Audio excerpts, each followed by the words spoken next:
कि देश के प्रधानमंत्री हैं और उत्तर प्रदेश की जनता की तकलीफ, उनकी मौत, उनकी बेबसी से इतना डिस्कनेक्ट है देश के प्रधानमंत्री कि आज बजाय वो हकीकत का इकरार करते और वो ये कहते कि उत्तर प्रदेश की सरकार और नरेंद्र मोदी की दिल्ली की सरकार कोविड के सेकेंड वेव में देश की जनता को उनकी जान बचाने के लिए हम नाकाम साबित हुए। तालिबान बजाय अपनी नाकामी को कबूल करने के, अपनी फेलियर्स को मानने के, प्रधानमंत्री ने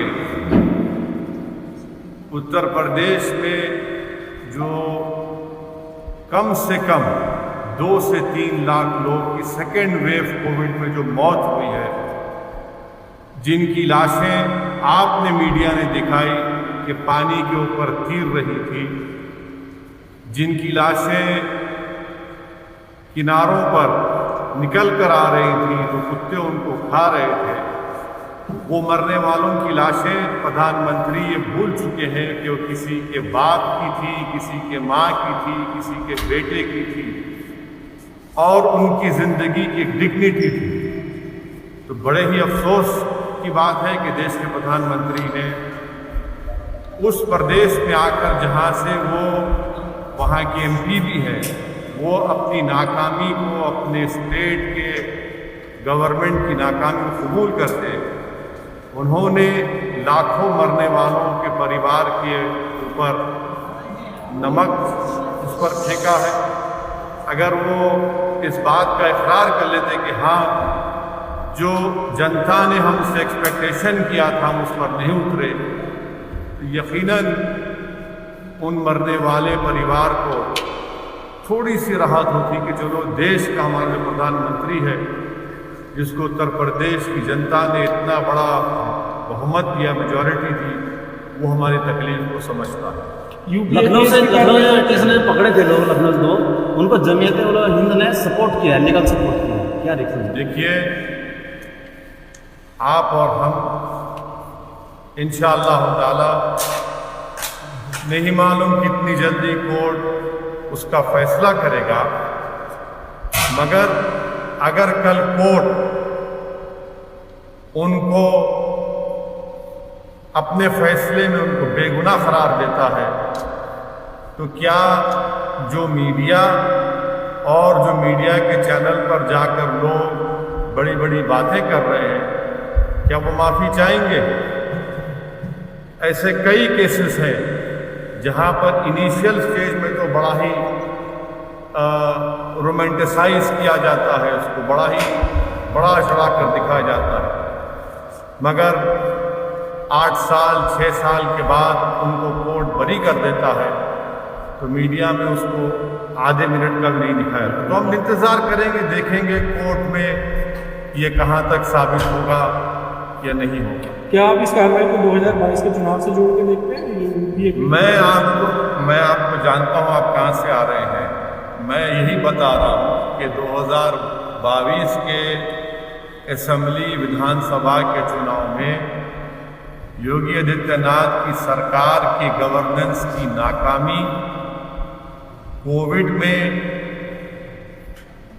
उत्तर प्रदेश की जनता को यतीम और यसीर बनाकर छोड़ देना और इस बात को उनको एहसास दिला देना कि योगी आदित्यनाथ की सरकार तुम्हारे साथ नहीं खड़ी है, और मिसगवर्नेंस इतना है कि जेल में जाकर किसी की हत्या की जाती है। मिसगवर्नेंस इतना है कि रूल ऑफ लॉ के बजाय रूल बाय गन का गवर्नेंस यहाँ पर चला है। लाखों करोड़ों की तादाद में उत्तर प्रदेश का नौजवान बेरोजगार हो चुका है। किसान परेशान है मोदी सरकार की किसान पॉलिसी के, उसमें आज भी आप देखते हैं कि महीनों हो चुके हैं किसान डटा है अपनी जगह पर। माइनॉरिटीज़ के लिए कोई स्कूल का इंतज़ाम नहीं। यही संबल में बताइए आपने 5 साल 4.5 साल में कोई डिग्री कॉलेज खोला सिवाय MQM के? उत्तर प्रदेश में highest drop out rate school में अगर किसी का है तो मुसलमानों का है।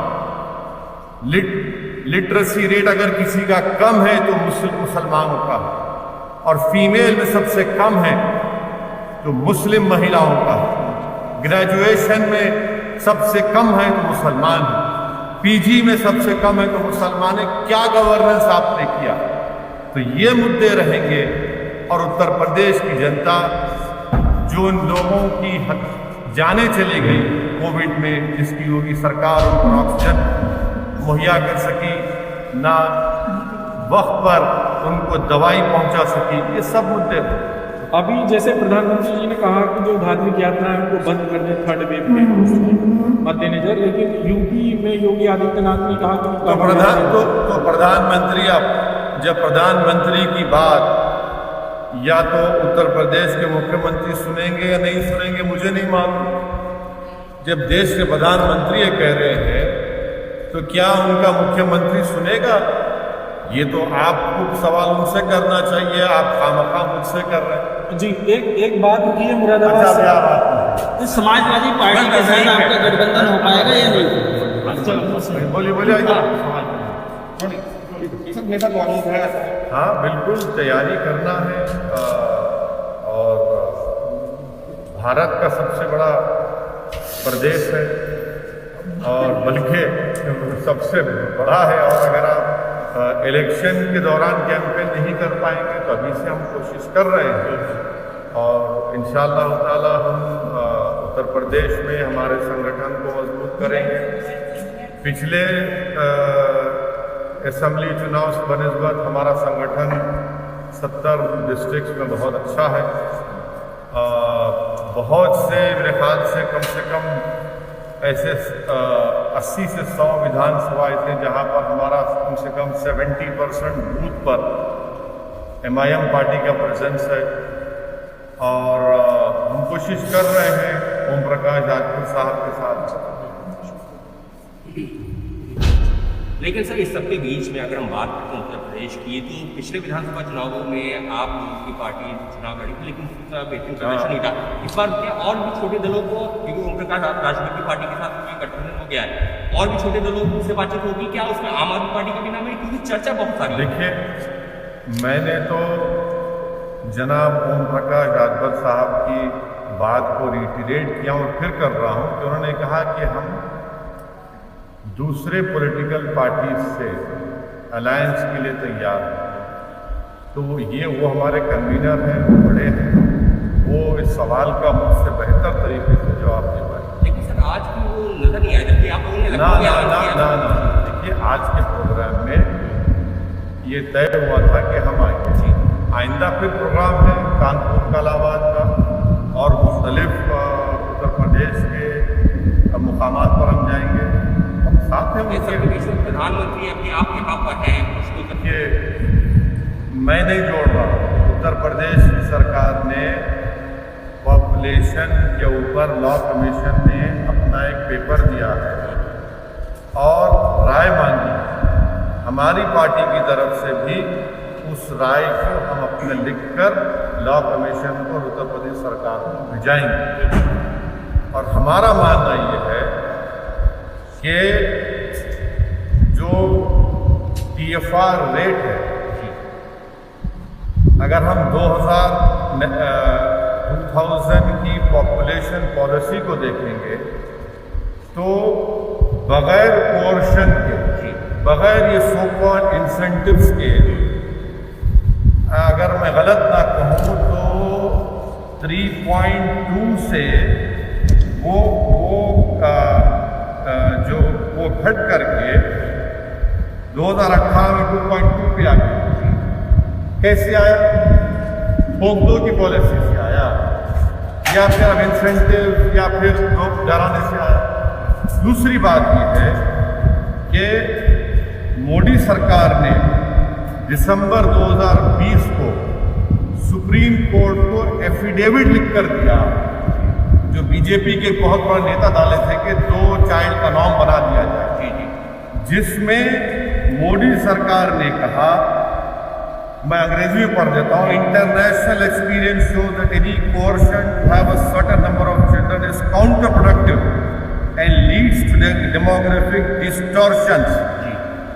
जब ये मोदी सरकार नहीं मानने को तैयार है तो ये बात समझ में नहीं आ रही कि 56 इंच के सीने के खिलाफ योगी जा रहा है क्या? एक प्रदेश सेंट्रल, वो भी बीजेपी की दोनों सरकार है, उसके खिलाफ जा रहा है। तीसरी बात यह है कि आर्टिकल 21 के कंप्लीट खिलाफ है ये प्रपोजल। क्यों है? क्योंकि आर्टिकल 21 डिफाइन करता है personal autonomy relating to body. चौथी बात यह है कि ये प्रपोजल कुद्दुस्वामी का जो सुप्रीम कोर्ट का कॉन्स्टिट्यूशनल बेंच का जजमेंट है उसके खिलाफ है। छठी बात यह है कि ये जो प्रपोजल है इससे उत्तर प्रदेश की महिलाओं का बहुत बड़ा नुकसान होगा। क्यों होगा? स्टेरिलाइजेशन सबसे ज्यादा देश में 93% सिर्फ महिलाओं का होता है और आप ये कह रहे हैं कि स्टेरिलाइजेशन आप करवा लेते। ये महिला को राइट मिलना चाहिए कि वो डिसाइड करे। जो हमारी नेशनल पॉपुलेशन पॉलिसी थी उसमें हमने ये कहा कि आप शादी इस उम्र में करिए, एक बच्चे के पास भेज दीजिए। तीसरा, हमने एजुकेशन का इंतजाम किया। ये इस बात पर योगी की सरकार का कुछ ताल्लुक ही नहीं है। लेकिन और सुन लीजिए पूरा, आप सुन लीजिए, हम पूरा तैयारी करके आए थे। आप मालूम, आप हमारा इस्तेमाल करेंगे इन बातों से। अब अहम बात यह है कि हेल्थ के मामले में योगी सरकार को उत्तर प्रदेश जनता को धोखा दिया। हम डेटा दे रहे हैं। मैं उत्तर प्रदेश के मुख्यमंत्री जो हर टीवी के इंटरव्यू में असदुद्दीन ओवैसी के मजनू बन चुके हैं और बार बार लैला को याद करते हैं, हमको ये बता दें कि रूरल उत्तर प्रदेश में जो शॉर्टफॉल है हेल्थ सब सेंटर्स का, क्या वो 40% नहीं है? रूरल उत्तर प्रदेश में जो पब्लिक हेल्थ PHCs है वो 49% का शॉर्टेज है नहीं है। कम्युनिटी हेल्थ सेंटर्स में 53% का शॉर्टफॉल है और उस कम्युनिटी हेल्थ सेंटर्स में 84% स्पेशलिस्ट नहीं है। हम उत्तर प्रदेश के मुख्यमंत्री से पूछना चाह रहे हैं कि 22 नवंबर 2019 को लोकसभा में मोदी सरकार ने एक जवाब में कहा कि उत्तर प्रदेश में डॉक्टर पेशेंट का वर्स रेशियो है। क्या है वो?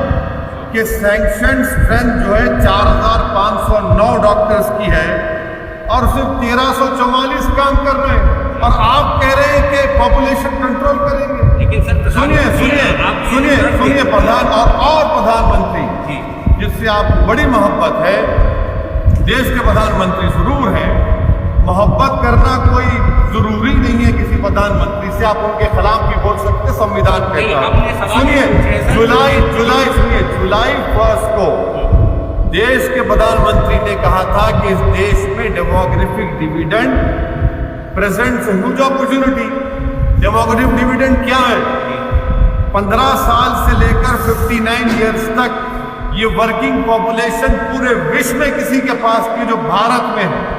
और ये एक्सपर्ट से कहते हैं कि 2030 और 2050 तक रहेगा। आप पॉपुलेशन कंट्रोल के बजाय पॉपुलेशन को एम्प्लॉयमेंट नहीं देते, पॉपुलेशन को पढ़ाने के लिए स्कूल का इंतजाम नहीं करते, बच्चों को पढ़ाने का इंतजाम नहीं करते, आप अस्पताल नहीं खोलते, अस्पताल अगर है तो डॉक्टर्स नहीं है। ये बात तो साफ साबित होता है। सुनिए, बढ़ती हुई जनसंख्या, अगर आप ये कहेंगे कि हम इंसेंटिव देंगे, अगर ये कहेंगे कि 2 से ज्यादा बच्चे पैदा मत करो, रेशन नहीं देंगे, तो ये भी आर्टिकल 21 का वायलेशन है।